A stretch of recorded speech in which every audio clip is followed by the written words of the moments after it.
ఇప్పుడు ఆంధ్రప్రదేశ్కు వాళ్ళు 200 టీఎంసీలు డైవర్షన్ అనుకున్నారు.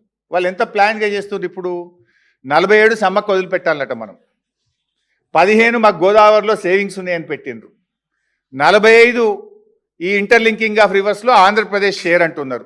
కర్ణాటక డీకే శివకుమార్ మా షేర్ ఇవ్వండి అని అడిగింది కదా, వాళ్ళకు 16 టీఎంసీలు ఇచ్చిండ్రు.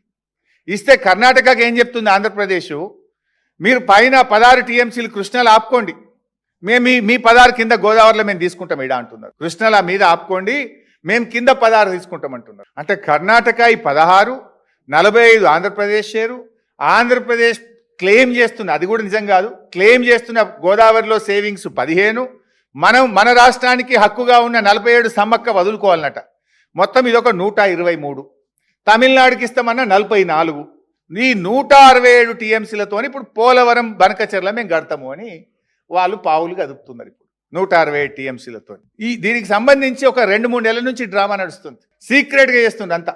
ఎంత సీక్రెట్ అంటే అసలు మినిట్స్ ఆఫ్ ద మీటింగ్ ఉండే ఏం జరిగిందో తెలియదు, ఫైనల్గా సంతకాలు పెట్టి అగ్రిమెంట్ అయిపోయే పరిస్థితి ఏర్పడ్డది. ఐఎమ్ సేయింగ్ విత్ అథారిటీ, నేను నా దగ్గర అన్ని ఆధారాలతో చెప్తున్నాను. ఇప్పటిదాకా ఎన్ని మీటింగ్లు అయినాయంటే, మన ముఖ్యమంత్రి కూడా ఒక మీటింగ్లో పాల్గొన్నాడు.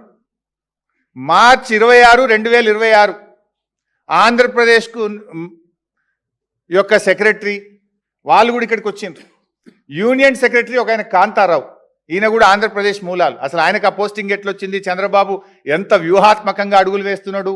ఢిల్లీలో వాటర్ సెక్రటరీనే తన మనిషిని తెచ్చిపెట్టుకున్నాడు. ఆ కాంతారావు గారు ఇక్కడికి వచ్చి మన ముఖ్యమంత్రిని, మన నీళ్ల మంత్రిని, మన ఈఎన్సీని, మన అడ్వైజర్తోని మార్చి 26, 2026 నాడు మొదటి మీటింగ్ అయింది. 1 మే 2026 నాడు ఒక మీటింగ్ అయితే Telangana chief secretary, Telangana advisor, Andhra Pradesh chief secretary, Andhra Pradesh అడ్వైజర్లు ఆ మీటింగ్లో పాల్గొన్నారు.